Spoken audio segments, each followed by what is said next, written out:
Hi everyone and welcome to another sunny Saturday in Belgrade, Serbia. I hope you're doing very well. Today is September the 25th, 2021. And speaking of sun, can we just take a moment to appreciate this wonderful natural lighting I've got going on here? It's brilliant. Today's video is a bit of a short bonus video that's been requested by some of you, detailing my recent COVID travel experience from August 2021, about 5 weeks ago, traveling from Mexico City in Mexico to Belgrade in Serbia. As you can imagine, this wasn't just one direct flight, it was 4 flights traversing 5 different countries. And some of the things I wanted to talk about in this video were points such as what I needed to do in order to get on those flights, restrictions that were in place, precautions that were in place, and what the general experience was like. Also, this video isn't just about my experience. Many of you are also traveling internationally or even domestically as well at the moment. So it would be great to hear your stories down below, because if you are someone that is thinking about traveling internationally and you haven't done since before COVID, I'm sure it's very daunting, nerve-wracking. There's a lot of information out there, and hopefully some of the stories, as well as my story, will help alleviate your fears. Because the thing I've learned since the beginning is that restrictions and things that we read about on all these numerous websites don't necessarily reflect reality. And you'll see what I mean as we go through this video. So with that in mind, let's get going. Okay, before we look at the first flight, I'm going to go to this side of the screen because I've made a little list of all the flights I've got on since the outbreak of COVID. So let's say March 2020, right? It's 22 flights, which, looking back on it, is ridiculous, considering that I'm still an unvaccinated leper. Basically, it's been difficult for me to get a vaccine because I haven't been in the UK. I'm a UK citizen. I've been in the UK, but only for like a day or two or overnight. So there hasn't been long enough to get one. And of course, it's very difficult to get a vaccine if you aren't a resident or a citizen in a specific country. It depends on where you are, but it's something I'm pursuing at the moment, FYI. Okay, moving on to the flights. Flight number 1, this was Mexico City to Miami International in the US. If you're from the US or from Mexico, you're probably aware of this already, in that the bare minimum you need in order to enter the US from Mexico is proof of a negative rapid antigen test taken at least 48 hours before arrival in the US. So where did I get this test? I went to this pharmacy. The details are on the screen, and I'm putting all the links, etc. in this video down in the description below to help you out. I booked it online, so I just selected a time and also selected the branch of the pharmacy at which I wanted to receive the test. When I went to the pharmacy, I was actually there about half an hour early, but they were still able to see me because there was no one else getting a test.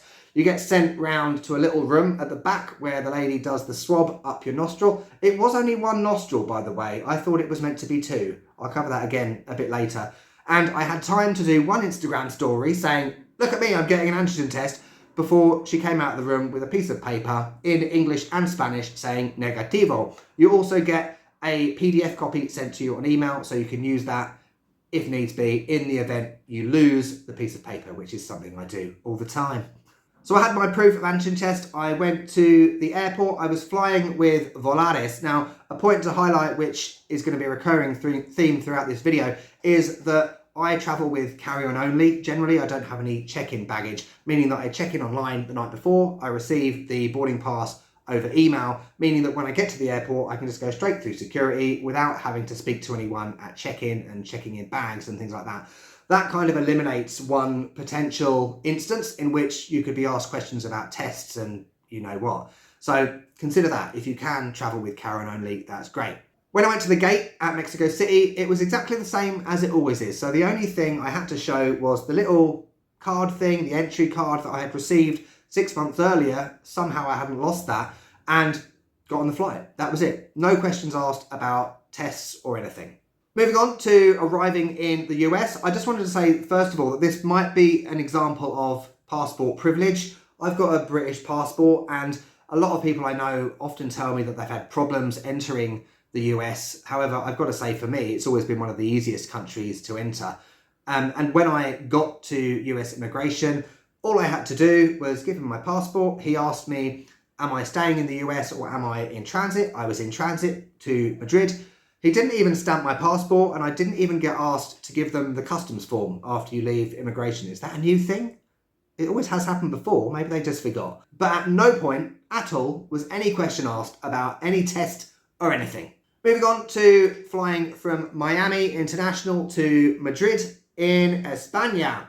Now, in order to enter Spain from the US, I didn't need anything. Okay, no COVID PCR test, no antigen test, nothing. This is different if you are traveling from a different country. So this was why I flew from the US, because I knew I wouldn't need anything. However, worst case scenario, I did have the antigen test that I'd got in Mexico City. The only thing you do need to enter Spain is an online QR code. You have to fill that out on the link, which is down in the description below, in order to enter Spain. So when I entered Spain, all I needed to do was scan that QR code on the thing after immigration. Hey presto, I'm in Spain.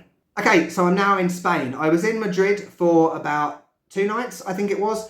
So I needed to see what I needed to do in order to get into Serbia. And many websites told me that I needed a PCR test, negative PCR test, again, 48 hours. However, I was only in Madrid for like 2 nights, a day and a half or whatever. So there wasn't enough time for me to get a PCR test in order to wait for the results, if you know what I mean. Of course, there are those like rapid ones, which are ridiculously expensive. But being the risk taker I am, I thought, sod it, I'm just going to get an antigen test and hope for the best. Because I've entered Serbia now, I think 6 times. And I know what immigration in Serbia is like. I'll come on to that in a second. So where did I get the antigen test? I went to a place called Unilabs. Again, just like in Mexico, in that pharmacy, they have numerous branches or locations located around the city. Again, I just booked it online.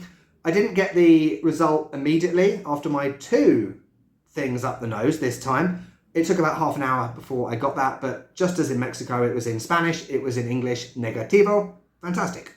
Now, this is where things get a little bit different, because I was flying with Lufthansa from Madrid to Munich in Germany for like 5 minutes. I was literally there. In order to enter Germany, you do need all tests and things like that, and possibly even a vaccine now, I don't know. But in this case, I was only in transit. I had been in transit in Germany before, flying from Poland to Mexico, and it was exactly the same back then, like 7 months ago now. Things haven't changed. So that bit is kind of null and void, all right? However, because I was flying with Lufthansa, apparently due to COVID, they don't send you the online boarding pass, if you know what I mean. So you don't have any choice but to go to the desk and check in. Now, wait for it. This is the only time I was asked for any proof of any test over the course of 4 flights and 5 countries. And it was early in the morning. She asked me, do you have a test to enter Serbia? Obviously, she was checking me in for the whole journey. I was getting boarding passes for both flights, so she could clearly see I was traveling to Serbia. She asked for the test. I said, yeah, got the test. Showed her it on my phone, kind of pointed at negativo and said negativo.